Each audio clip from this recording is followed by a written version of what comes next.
What's going on, everybody? So, kind of had a mix of things going on today. Started on the Yoda 2.0 shell. I know I'm really spending a lot of time on this, but that's going to be the next one up in line. We've got Prime and Tony, and then we're going to have Vader and Yoda 2.0. And then after that, we'll have the slim versions, light side, dark side. So, what I need to do now is we're going to set up this controller here. This is the XCM rapid fire controller. We did one of these before, the purple one that didn't really last too long. Hopefully we got better luck with this one. Now I am kind of low on controllers at the moment. I should have a few more on the way, but for now I think I'm going to use this one. This is a really nice one. Everything feels very nice on this one. This was the controller we set up for the dark side, going along with this R2-D2 Slim. I want to keep this exactly how it is. I like this. The only thing I would maybe consider changing is putting the black chrome front shell on here, but I just really like the contrast with the red, black, and chrome on here. So either way, this is going to stay exactly how it is. I'm just taking the board out of this one so we can use it in this one. We want to start with the best feeling one we have. And then I think I do have another board that should be good as well. I can at least throw in there for now. I don't know why I put this over here. I got to take it apart. So let's go ahead and pop this board out, and we need the little pads and stuff. And then we need to actually pull up, I don't remember where they have the link on their XCM, the Etsy store or something. And it'll show you there's like 3 or 4 different versions of the controller that are slightly different. You just have to see based on where some of the pins are like moved around. And you pick which controller, and they got the directions for each one just to show you the solder points on these. I've only done one. I might have done one of these a long time ago as well, but I definitely do not have it memorized where everything goes. So let's take this out. We'll pull up the directions there, and yeah, this is their lime green. They have regular green and lime green. So yeah, it just has clear green bumpers and triggers, and regular LEDs behind everything that lights everything up, and it should be green LEDs here that go around underneath the clear thumbsticks. So I also need to grab that. I need to grab the clear thumbstick because I probably put them on something else. Got the version 3 of the controller. You can usually tell by the way these pads here look. Hello. So first step is to put these rings on here. Those little stickies you tear off, stick them on here, and then you gotta kind of route this wiring. This is kind of the pain in the butt part because it needs to fit in between kind of the D-pad. If you don't get it quite right, it's not gonna press nicely. But it comes with a little more crappy pieces of tape to get the wires where you need them, and then we'll throw the clear thumbsticks over top. We're using the regular, these are actually aftermarket white triggers. The green ones that came with this, I actually put that on the Turbo 360 controller. So we're just going to go with white. There's no LEDs that go behind the triggers anyway, just LEDs behind here. So, get these put on here, and then that tape, and then next up we got to solder all these little wires. Shows a little diagram, like the first one I believe goes in that middle one here. And then there's a couple that go here and here, and then a couple over here somewhere. So that's the hardest part because these are very short. There's not a lot of excess wiring. You have to kind of hold the board above this part, solder all these on, and then fiddle with all the wiring as you push it down. And then you can throw in, you know, the rockers and everything else and put it all together. So yes, it's a lot of work. Just to like that other one that didn't really last, so hopefully this one's good to go. So far everything seems alright. I don't see any faulty solder points on here or anything like that, so let's just move along. Now actually before we move forward, we need to solder these little corners here. There and there. And actually after looking at that, I don't know if I did that on the last one. But yeah, just those little points, then the tape, and then next step. Okay, so I got first one there, 2 at the bottom. Now these are the most difficult because you can't just, like that's it. That's as long as it is. And it needs to go like all the way. Oh, I gotta double check. Maybe it's one of these up here.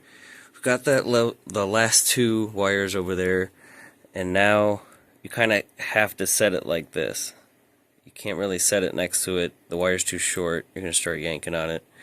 So we got the pads in there. I now need to, as I'm setting this down, make sure the wires aren't getting stuck in between where buttons are. We also need to plug this into this part of the board. I lied. That needs to plug into the bottom part down there. So where's that plug in? Should be right in here somewhere. Right there. Plug that in. That's what powers the analog lights. Hopefully those were a real pain to get to stick to that shielding. I tried cleaning the heck out of it, but didn't seem to want to do it. Anyway, yeah, plug that in. Snap this together and pray it works. The rocker motor's in. You can see the wires there. Shouldn't be in the way. Feels like all the buttons can click. We're about to find out. Put the back shell on. Alrighty. See my sweaty fingerprints all over. I didn't put the screws down all the way just to make sure I'm not pinching anything yet. I want to throw some batteries in here and let's turn it on. As soon as we put this battery pack in, it should like flash if everything's going well. Oh, there we go. I think I saw everything, the analog and everything turn on, so yeah.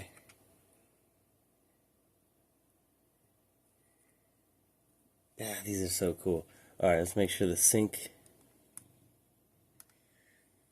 Oh, real quick, these battery covers kind of suck.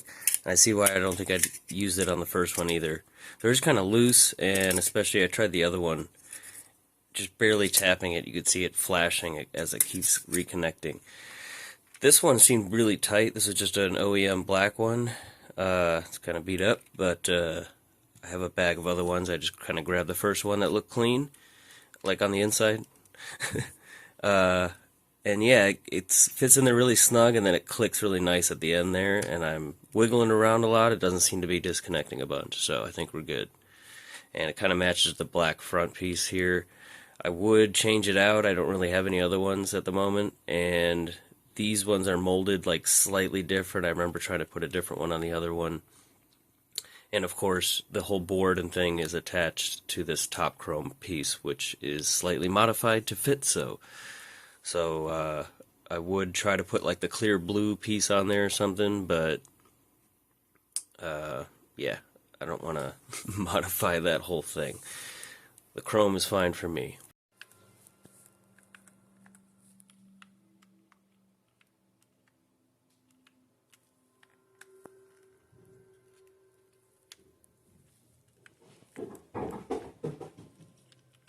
Okay, so it seems to everything function correctly, except for I don't think our spring sat all the way on the right trigger. Ooh. There we go. Anyway, I obviously only have like 3 screws in it, so it's a little loose at the handles. But even so, they're pretty much all the way down. You can see there's no gap there. So, but it feels like the rockers are still rattling around in the handles a little bit. So we're going to have to add a little bit of something there so make sure they're nice and snug.